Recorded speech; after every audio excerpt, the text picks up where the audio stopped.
एक समय की बात है कि भारतवर्ष में एक राजा राज्य करता था। वह बड़ा ही प्रतापी और दानी था।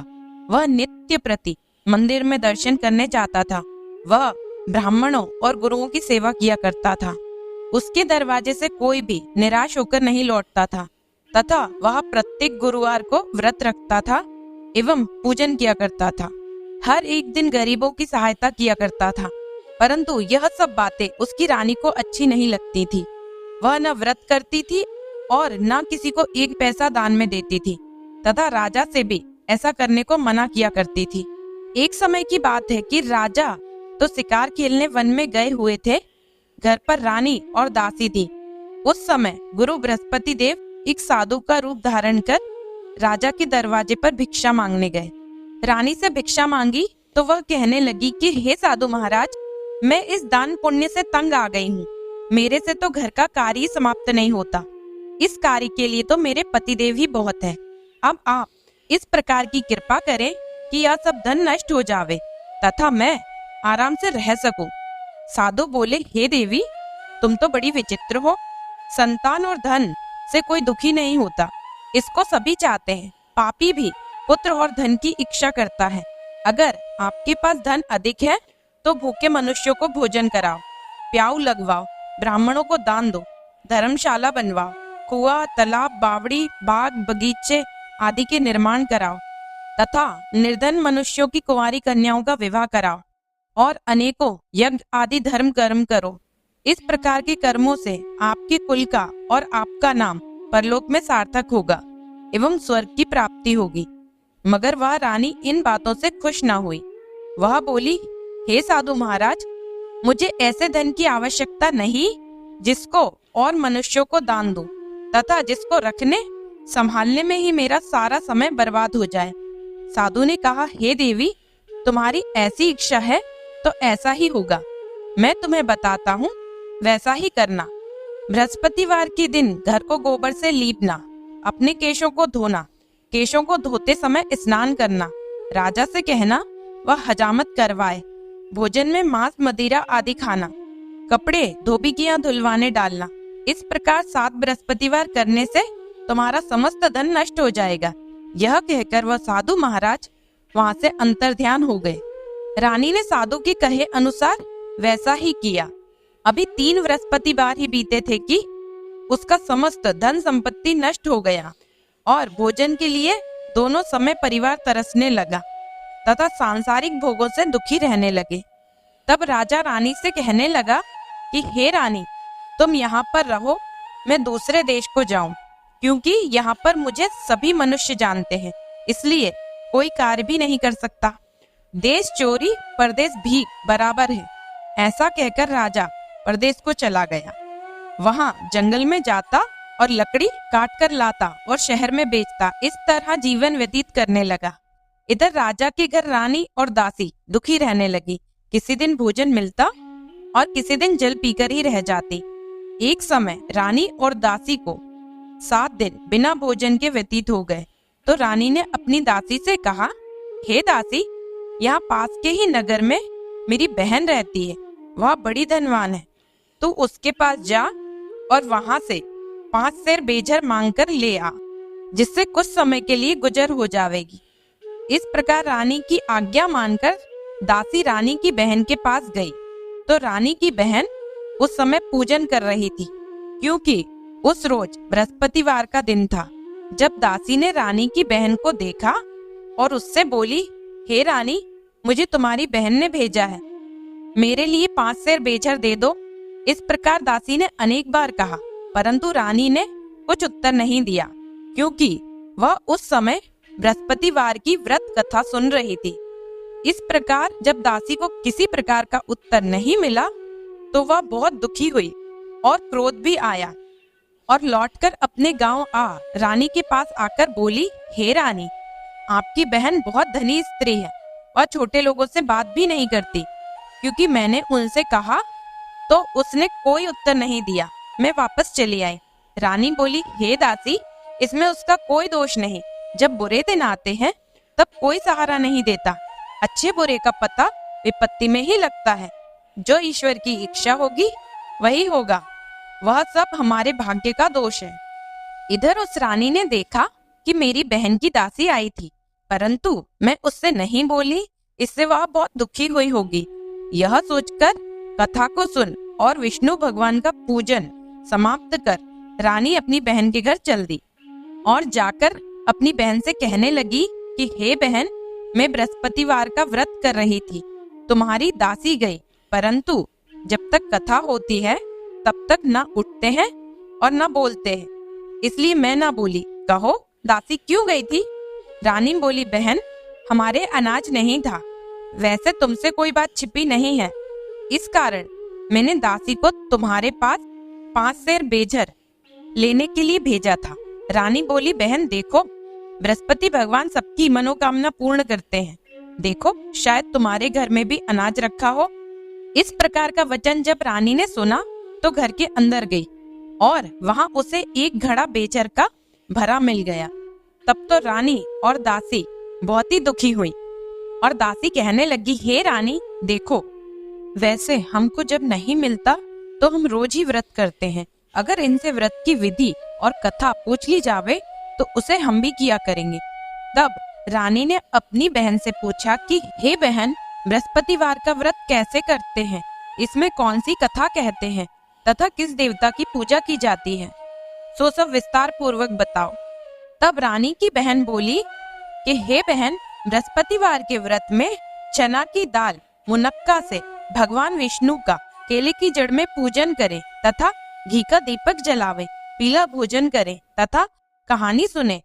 इस प्रकार करने से गुरु भगवान प्रसन्न होते हैं और अन्न, पुत्र, धन आदि देते तथा मनोकामना पूर्ण करते हैं। इस प्रकार रानी और दासी दोनों ने निश्चय किया कि बृहस्पति भगवान का पूजन अवश्य करेंगी। 7 रोज बाद जब बृहस्पतिवार आया तो उन्होंने व्रत रखा, गुड़साल में जाकर चना गुड़ बीन लाई तथा उसकी दाल से केले की जड़ तथा विष्णु भगवान का पूजन किया। अब भोजन पीला कहाँ से आवे, बेचारी बड़ी दुखी हुई, परंतु उन्होंने व्रत किया था, इस कारण गुरु भगवान प्रसन्न थे। 2 थाली में सुंदर पीला भोजन लेकर आए और दासी को देकर बोले, हे दासी, यह तुम्हारे और रानी के लिए भोजन है, तुम दोनों करना। दासी भोजन पाकर बड़ी प्रसन्न हुई और रानी से बोली, चलो रानी जी भोजन कर लो। रानी को इस विषय में कुछ पता नहीं था, इसलिए वह दासी से बोली, तू ही भोजन कर, क्योंकि तू हमारी व्यर्थ में हंसी उड़ाती है। दासी बोली, एक महात्मा भोजन दे गए हैं। रानी कहने लगी, वह भोजन तेरे लिए ही दे गए हैं, तू ही भोजन कर। दासी ने कहा, वह महात्मा हम दोनों को 2 थाली में भोजन दे गए हैं, इसलिए हम और तुम दोनों ही साथ साथ भोजन करेंगी। इस प्रकार रानी और दासी दोनों ने गुरु भगवान को नमस्कार कर भोजन प्रारंभ किया। अब वह प्रत्येक बृहस्पतिवार को गुरु भगवान का व्रत और विष्णु भगवान का पूजन करने लगी। बृहस्पति भगवान की कृपा से रानी और दासी के पास धन हो गया। रानी फिर उसी प्रकार से आलस्य करने लगी। तब दासी बोली, देखो रानी, तुम पहले इस प्रकार से आलस्य करती थी, तुम्हें धन के रखने में कष्ट होता था, इस कारण सभी धन नष्ट हो गया। अब गुरु भगवान की कृपा से धन मिला है तो फिर तुम्हें आलस्य होता है। बड़ी मुसीबतों के बाद हमने यह धन पाया है, इसलिए हमें दान पुण्य करना चाहिए। भूखे मनुष्यों को भोजन कराओ, प्याऊ लगवाओ, ब्राह्मणों को दान दो, कुआं, तालाब, बावड़ी आदि का निर्माण करो, मंदिर, पाठशाला बनवाकर दान दो, कुंवारी कन्याओं का विवाह करवाओ, धन को शुभ कार्यों में खर्च करो, जिससे तुम्हारे कुल का यश बढ़े तथा स्वर्ग प्राप्त हो और पितृ प्रसन्न होवे। तब रानी ने इसी प्रकार के कर्म करने प्रारंभ किए तो काफी यश फैलने लगा। एक दिन रानी और दासी विचार करने लगी, न जाने राजा किस दशा में होंगे, उनकी कोई खोज खबर नहीं है। गुरु भगवान से उन्होंने प्रार्थना की और भगवान ने रात्रि में राजा को स्वप्न में कहा, हे राजा उठ, तेरी रानी तुझको याद करती है, अपने देश को चला जा। राजा प्रातःकाल उठा और विचार करने लगा, स्त्री जाति खाने और पहनने की ही साथी है, पर भगवान की आज्ञा मानकर वह अपने नगर के लिए चलने को तैयार हुआ। इससे पूर्व जब राजा परदेश चला गया था तो परदेश में दुखी रहने लगा। प्रतिदिन जंगल में से लकड़ी बीन कर लाता और उन्हें शहर में बेचकर अपने दुखी जीवन को बड़ी कठिनता से व्यतीत करता था। एक दिन राजा दुखी होकर अपनी पुरानी बातों को याद करके रोने लगा। तब उस जंगल में बृहस्पति देव एक साधु का रूप धारण कर आए और राजा के पास आकर बोले, हे लकड़हारे, तुम इस सुनसान जंगल में किस चिंता में बैठे हो, मुझको बताओ। यह सुनकर राजा के नेत्रों में जल भर आया और साधु को वंदना कर बोला, हे प्रभु, आप सब कुछ जानने वाले हो। इतना कहकर साधु को अपनी संपूर्ण कहानी सुना दी। महात्मा दयालु होते हैं। वे राजा से बोले, हे राजा, तुम्हारी स्त्री ने बृहस्पति देव का अपराध किया था, जिस कारण तुम्हारी यह दशा हुई। अब तुम किसी प्रकार की चिंता मत करो, भगवान तुम्हें पहले से भी अधिक धन देगा। देखो, तुम्हारी स्त्री ने बृहस्पतिवार का व्रत प्रारंभ कर दिया है। अब तुम मेरा कहा मानकर बृहस्पतिवार को व्रत करके चने की दाल, गुड़, जल के लोटे में डालकर केले का पूजन करो। फिर कथा कहो और सुनो, भगवान तुम्हारी सब मनोकामना पूर्ण करेंगे। साधु को प्रसन्न देखकर राजा बोला, हे प्रभु, मुझे लकड़ी बेचकर इतना पैसा नहीं मिलता कि जिससे भोजन करने के उपरांत कुछ बचा सकूं। मैंने रात्रि में अपनी रानी को व्याकुल देखा। मेरे पास कुछ भी नहीं जिससे उसकी खबर मंगा सकूं, और फिर कौन सी कहानी कहूं, यह मुझको कुछ भी मालूम नहीं। साधु ने कहा, हे राजा, तुम किसी बात की चिंता मत करो। बृहस्पतिवार के दिन तुम रोजाना की तरह लकड़ियां लेकर शहर को जाओ। तुमको रोजाना से दुगना धन प्राप्त होगा, जिससे तुम भली भांति भोजन कर लोगे और बृहस्पति देव की पूजा का सामान भी आ जाएगा। बृहस्पतिवार की कहानी इस प्रकार से है। प्राचीन काल में एक ब्राह्मण था। वह बहुत ही निर्धन था। उसकी कोई संतान नहीं थी। उसकी स्त्री बहुत मलिनता के साथ रहती थी। वह न स्नान करती, न किसी देवता का पूजन ही करती थी। प्रातःकाल उठते ही सर्वप्रथम भोजन करती, बाद में कोई अन्य कार्य करती थी। इससे ब्राह्मण देवता बड़े दुखी थे। बेचारे बहुत कुछ कहते थे, किंतु उसका कोई परिणाम न निकला। भगवान की कृपा से ब्राह्मण की स्त्री की कन्या रूपी रत्न पैदा हुआ। वह कन्या अपने पिता के घर में बड़ी होने लगी। वह बालिका प्रातः स्नान करके विष्णु भगवान का जाप करने लगी, बृहस्पतिवार का व्रत करने लगी। अपने पूजा पाठ को समाप्त करके स्कूल जाती तो अपनी मुट्ठी में जौ भर के ले जाती और पाठशाला जाने के मार्ग में डालती जाती। वही जो स्वर्ण के हो जाते तो लौटते समय उनको बीनकर घर ले आती थी। एक दिन वह बालिका सूप में उन सोने के जौ को फटककर साफ कर रही थी कि तभी उसकी माँ ने देख लिया और कहा, हे बेटी, सोने के जौ को फटकने के लिए सोने का सूप होना चाहिए। दूसरे दिन गुरुवार था।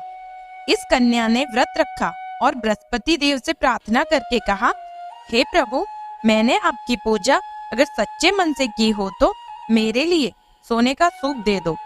बृहस्पति देव ने उसकी प्रार्थना स्वीकार कर ली। रोजाना की तरह वह कन्या जौ फैलाती हुई जाने लगी। जब लौटकर जौ बीन रही थी तो बृहस्पति देव की कृपा से सोने का सूप मिला। उसे लेकर वह घर आई और उससे जौ साफ करने लगी, परंतु उसकी माँ का वही ढंग रहा। एक दिन की बात है, वह कन्या सोने के सूप से जौ साफ कर रही थी। उस समय उस शहर का राजपुत्र वहां होकर निकला। इस कन्या के रूप और कार्य को देखकर मोहित हो गया तथा अपने घर आकर भोजन तथा जल त्याग कर उदास होकर लेट गया। राजा को जब इस बात का पता लगा तो अपने प्रधानमंत्रियों के साथ अपने पुत्र के पास गए और बोले, हे बेटा, तुम्हें किस बात का कष्ट है? किसी ने अपमान किया है अथवा कोई और कारण है? सो कहो, मैं वही कार्य करूंगा जिससे तुम्हें प्रसन्नता हो। अपने पिता की राजकुमार ने बातें सुनी तो वह बोला, मुझे आपकी कृपा से किसी बात का दुख नहीं है। किसी ने मेरा अपमान नहीं किया है, परंतु मैं उस लड़की के साथ विवाह करना चाहता हूँ जो सोने के सूप में जौ साफ कर रही थी। यह सुनकर राजा आश्चर्य में पड़ गया और बोला, हे बेटा, इस तरह की कन्या का पता तुम ही लगाओ, मैं उसके साथ तुम्हारा विवाह अवश्य ही करवा दूंगा। राजकुमार ने उस लड़की के घर का पता बतलाया। मंत्री उस लड़की के घर गए और ब्राह्मण की कन्या का विवाह राजकुमार के साथ संपन्न हो गया।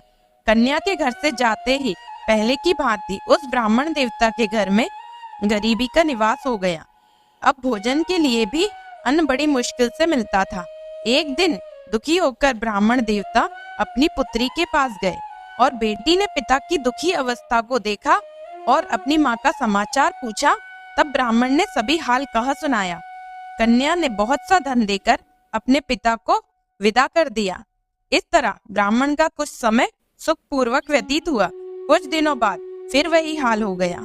ब्राह्मण फिर अपनी कन्या के यहाँ गया और सभी हाल कहा तो लड़की बोली, हे पिताजी, आप माताजी को यहाँ लिवा लाओ, मैं उसे विधि बता दूंगी जिससे गरीबी दूर हो जाए।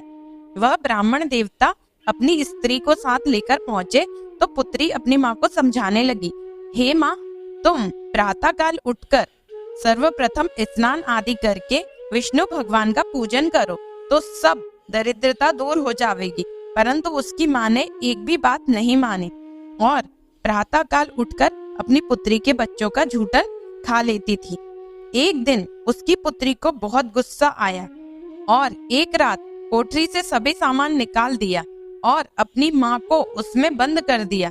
प्रातः काल उसमें से निकाला और स्नान आदि करा के पूजन पाठ कराया तो उसकी माँ की बुद्धि कुछ ठीक हो गई। फिर प्रत्येक बृहस्पतिवार को व्रत रखने लगी। इस व्रत के प्रभाव से उसकी माँ भी बहुत ही धनवान और पुत्रवती हो गई और बृहस्पति जी के प्रभाव से स्वर्ग को प्राप्त हुई तथा वह ब्राह्मण भी सुखपूर्वक इस लोक के सुख भोग कर स्वर्ग को प्राप्त हुए। इस तरह कहानी कहकर साधु देवता वहां से अंतर्ध्यान हो गए। धीरे धीरे समय व्यतीत होने लगा। फिर वही बृहस्पतिवार का दिन आया। राजा जंगल से लकड़ी काटकर किसी शहर में बेचने गया। उसे उस दिन और दिन से अधिक धन मिला। राजा ने चना गुड़ आदि लाकर बृहस्पतिवार का व्रत किया। उस दिन से उसके सभी कलेश दूर हुए। परंतु जब दोबारा गुरुवार का दिन आया तो बृहस्पतिवार का व्रत करना भूल गया।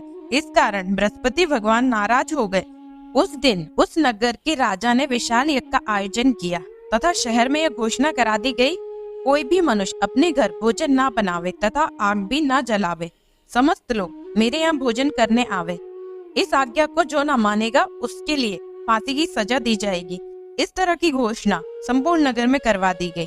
राजा की आज्ञा अनुसार शहर के सभी लोग भोजन करने गए, लेकिन लकड़हारा कुछ देर से पहुंचा, इसलिए राजा उसको अपने साथ घर लिवा ले गए और ले जाकर भोजन करा ही रहे थे तो रानी की दृष्टि उस खूंटी पर पड़ी जिस पर उसका हार लटका हुआ था। वह वहां पर दिखाई नहीं दिया। रानी ने निश्चय किया कि मेरा हार इस मनुष्य ने चुरा लिया है। उसी समय सिपाहियों को बुलवाकर उसको जेल खाने में डलवा दिया।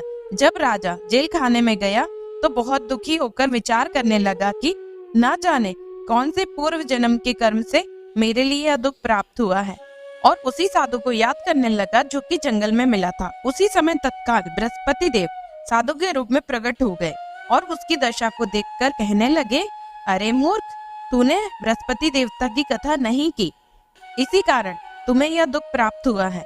अब चिंता मत कर। बृहस्पतिवार के दिन जेल खाने के दरवाजे पर 4 पैसे पड़े हुए मिलेंगे, उनसे तू बृहस्पति देव की पूजा करना, तेरे सभी कष्ट दूर हो जाएंगे। बृहस्पतिवार के रोज उसे 4 पैसे मिले। राजा ने कथा कही। उसी रात्रि को बृहस्पति देव ने उस नगर के राजा को स्वप्न में कहा, हे राजा, तुमने जिस आदमी को जेल खाने में बंद कर दिया है वह निर्दोष है, वह राजा है, उसे छोड़ देना। रानी का हार उसी खूंटी पर लटका हुआ है। अगर तू ऐसा नहीं करेगा तो मैं तेरे राज्य को नष्ट कर दूंगा। इस तरह के रात्रि के स्वप्न को देख राजा प्रातःकाल उठा और खूंटी पर हार टंगा देखकर लकड़हारे को बुलवाकर क्षमा मांगी तथा राजा को सुयोग वस्त्र आभूषण देकर विदा किया। गुरुदेव की आज्ञा अनुसार राजा अपने नगर को चल दिया। राजा जब नगर के निकट पहुंचा तो उसे बड़ा ही आश्चर्य हुआ। नगर में पहले से अधिक बाग, तालाब, कुएं आदि तथा बहुत सी धर्मशालाएं, मंदिर आदि बने हुए थे। राजा ने पूछा कि यह किसका बाग और धर्मशाला है। तब नगर के सब लोग कहने लगे कि यह सब रानी और दासी के हैं। तो राजा को आश्चर्य हुआ और गुस्सा भी आया। जब रानी ने यह खबर सुनी कि राजा आ रहे हैं तो उसने दासी से कहा कि हे दासी, देख, राजा हमको कितनी बुरी हालत में छोड़ गए थे, वह हमारी ऐसी हालत देखकर लौट ना जाए, इसलिए तू दरवाजे पर खड़ी हो जा। आज्ञा अनुसार दासी दरवाजे पर खड़ी हो गई। राजा आए तो उन्हें अपने साथ लिवा लाई। तब राजा ने क्रोध करके अपनी तलवार निकाली और पूछने लगे, यह बताओ कि यह धन तुम्हें कैसे प्राप्त हुआ है। तब उन्होंने कहा, हमें यह सब धन बृहस्पति देव की इस व्रत के प्रभाव से प्राप्त हुआ है। राजा ने निश्चय किया कि 7 रोज बाद तो सभी बृहस्पति देव का पूजन करते हैं, परंतु मैं रोज दिन में 3 बार कहानी कहा करूंगा तथा रोज व्रत किया करूंगा। अब हर समय राजा के दुपट्टे में चने की दाल बंधी रहती तथा दिन में 3 बार कहानी कहता। एक रोज राजा ने विचार किया कि चलो अपनी बहन के यहाँ हो आवे। इस तरह निश्चय कर राजा घोड़े पर सवार हो अपनी बहन के यहाँ चलने लगा। मार्ग में उसने देखा कि कुछ आदमी एक मुर्दे को लिए जा रहे हैं। उन्हें रोककर राजा कहने लगा, अरे भाइयों, मेरे बृहस्पति देव की कहानी सुन लो। वे बोले, लो हमारा तो आदमी मर गया और इसको अपनी कथा की पड़ी है। परंतु कुछ आदमी बोले, अच्छा कहो, हम तुम्हारी कथा भी सुनेंगे। राजा ने दाल निकाली और कथा कहने लगे, और जब कथा आधी ही हुई थी कि मुर्दा हिलने लग गया, और जब कथा समाप्त हो गई तो राम राम कहकर वह मनुष्य खड़ा हो गया। आगे मार्ग में उसे एक किसान खेत में हल चलाता मिला। राजा ने उसे देखा और उससे बोला, अरे भैया, तुम मेरे बृहस्पतिवार की कथा सुन लो। किसान बोला, जब तक मैं तेरी कथा सुनूंगा तब तक 4 हरैया जोत लूंगा।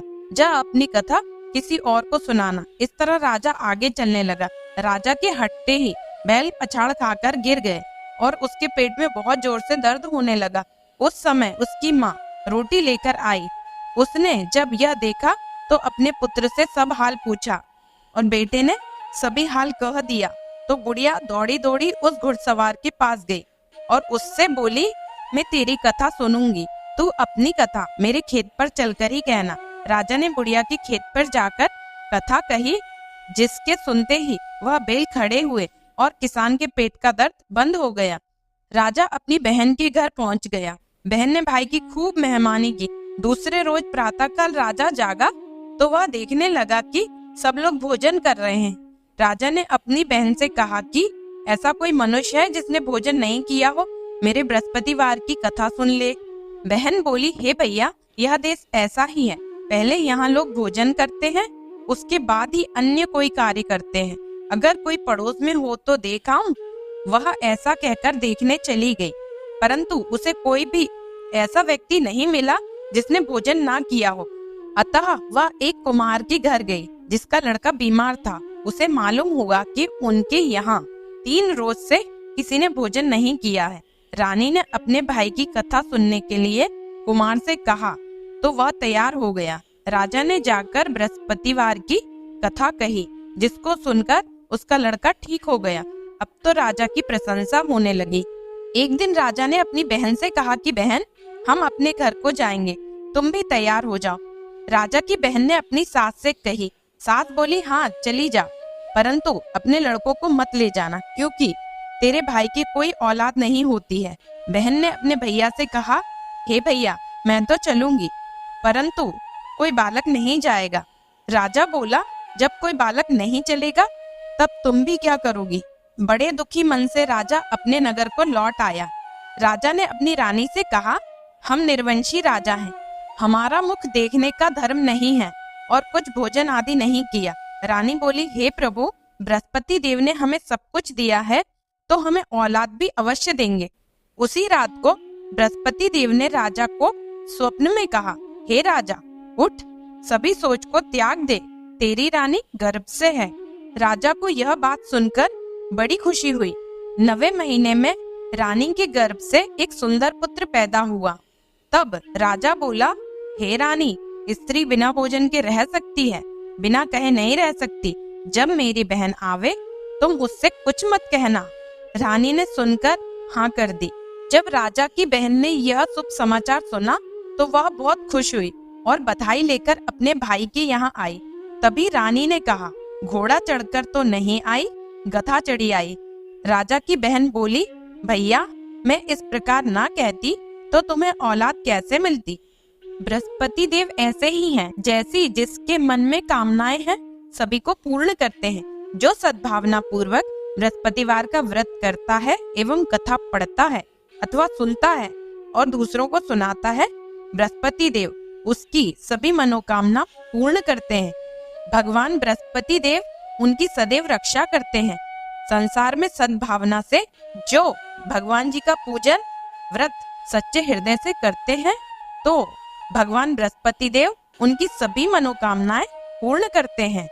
जैसी सच्ची भावना से रानी और राजा ने उनकी कथा का गुणगान किया, तो उनकी सभी इच्छाएं बृहस्पति देव जी ने पूर्ण की। इसलिए सबको कथा सुनने के बाद प्रसाद लेकर जाना चाहिए और सच्चे हृदय से उनका मनन करते हुए जयकारा बोलना चाहिए। बोलो बृहस्पति देव भगवान की जय।